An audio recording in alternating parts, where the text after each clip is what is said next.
Alors, sur la question qui est au centre de cette table ronde, la question de la répression, il faut quand même, je pense, revenir parce que ce gouvernement a fait de la répression et de l'autoritarisme sa marque de fabrique. Et je pense qu'il est nécessaire de revenir sur la nature de ce pouvoir, sur la nature du régime de Macron. Macron n'a pas, et c'est une particularité, de base politique ferme, même de base politique tout court, dans le pays. Il a une base sociale, en revanche. Et sa base sociale, ce sont les sommets du capital financier. Je vais faire simple.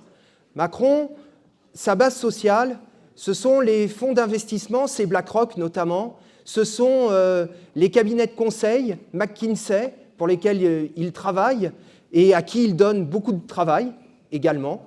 C'est Uber qu'il n'a cessé de favoriser et de promouvoir. C'est ça la nature de Macron. Et d'ailleurs, ça donne le là de toute sa politique. Les dernières annonces, notamment de Bruno Le Maire très récemment, le confirment une fois de plus s'il en était besoin. Le problème, c'est que cette politique est massivement rejetée. On vit quand même dans un pays qui, depuis 2018, depuis le soulèvement des Gilets jaunes, a été marqué par quantité de mouvements extrêmement puissants, extrêmement profonds, pour exprimer la résistance à cette politique qui est rejetée par une majorité en réalité de la population. Ça s'est exprimé aussi sur un autre terrain qui est celui des élections, parce que quand même, aux dernières élections, la France Insoumise, par exemple, a quand même, sur une orientation de rupture, récolté 8 millions de voix et 22% de suffrages. Alors, ce pouvoir aujourd'hui, c'est un pouvoir minoritaire. C'est un pouvoir minoritaire partout. Il est minoritaire dans le pays, et d'ailleurs, il y a fort à parier qu'aux prochaines échéances électorales, ils se prennent une raclée, pour parler à peu près correctement, absolument monumentale, mais y compris à l'Assemblée, ils sont minoritaires. Alors quand un pouvoir est à ce point minoritaire, il n'y a pas 36, et qu'il veut pour autant poursuivre sa politique, tenir le cap qui lui a été fixé par les sommets du capital financier, il n'y a pas 36 000 manières. La manière qui lui reste, la façon qui lui reste pour avancer, eh bien ce sont les mesures d'exception. Et c'est d'aller toujours plus loin dans l'arbitraire et dans l'autoritarisme. Alors il est vrai qu'il a à sa main les institutions de la Ve République qui, sur ce terrain, sont quand même particulièrement bien taillées pour cela.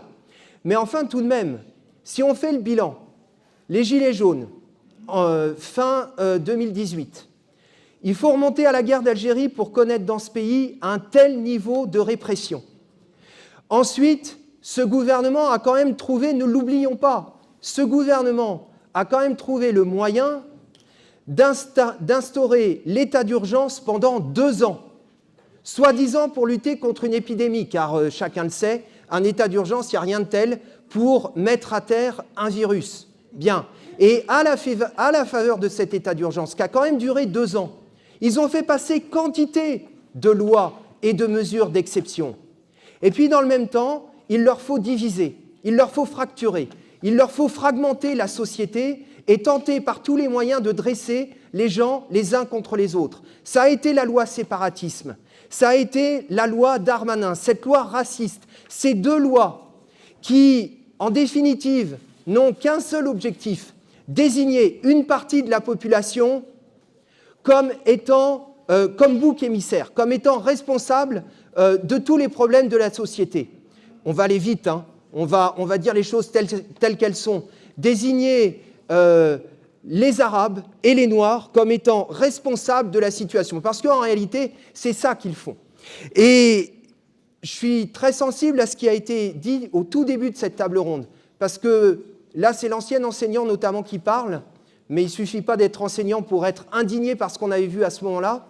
Mais je me rappelle très bien, j'ai en tête l'image de ces jeunes de Mantes-la-Jolie que les flics avaient contraint de s'agenouiller, les mains derrière la nuque, alors qu'ils se soulevaient pour défendre leur avenir, pour défendre l'existence des diplômes et pour défendre leur droit à suivre des études. C'était au moment de la bagarre contre Parcoursup. Alors, on vit quand même une situation assez particulière aujourd'hui depuis le 7 octobre.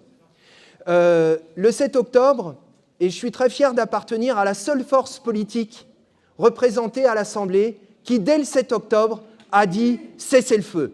Cessez-le-feu immédiat, total et permanent. Je suis très fier d'appartenir à une organisation politique qui, dès le premier jour, a dit « toutes les vies se valent ». Et nous refusons d'établir une hiérarchie entre les victimes. Et vous savez tous ce que cela nous a valu. Cela nous a valu un acharnement absolument permanent et constant depuis contre nous. Et c'est vrai qu'il y a un climat irrespirable qui tend à se mettre en place dans ce pays. Parce que dès que vous bougez une oreille, dès que vous dites cessez-le-feu, dès que vous dénoncez la politique criminelle de l'État d'Israël, immédiatement, instantanément, vous êtes taxé d'antisémitisme. Parce qu'en définitive, ils n'y croient pas eux-mêmes. Ils n'y croient pas eux-mêmes à leurs accusations. Mais c'est le moyen pour vous réduire au silence ou pour tenter de vous réduire au silence. Ça a un effet d'ailleurs. Ça a un effet sur les sommets.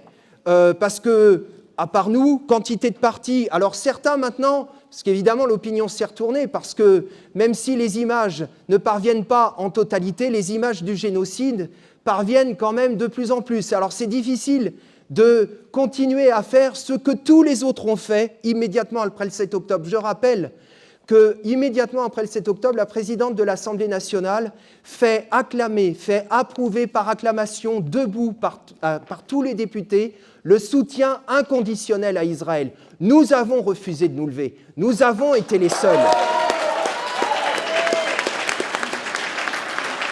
Alors aujourd'hui, certains cherchent à le faire oublier, mais bien timidement quand même. Et puis, je vois aussi les conséquences que ça a sur les sommets syndicaux, dont la timidité sur cette question, sur ce terrain, qui pourtant est normalement un terrain pour eux d'élection, continue à me sidérer. Mais en réalité, ils ont besoin de ce climat. Ils ont besoin de ce climat parce que c'est le moyen pour tenter d'instaurer à tout prix une chape de plomb et de faire marcher au pas ce pays. Parce que ce pays, il est réticent. Ce pays, il est réticent, il est récalcitrant et il n'est pas docile. Et moi, il y a un truc qui me frappe.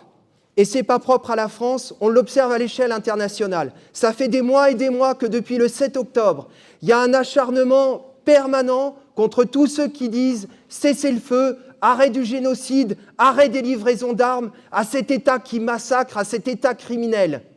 Et malgré ça, toutes les semaines, il y a des manifestations, parfois massives, parfois un peu moins, mais le refus ne se dément pas. Et c'est la raison, je pense, pour laquelle, à tout prix, ils cherchent à imposer ce climat que j'ai qualifié d'irrespirable. Alors, vous l'avez compris, et je vais conclure ici, pour nous, c'est une nécessité impérieuse, c'est une nécessité absolue. On va continuer à dire jusqu'à ce que le cessez-le-feu soit imposé. On va continuer à dire cessez-le-feu total et permanent. On va continuer à dire stop au génocide et arrêt des livraisons d'armes.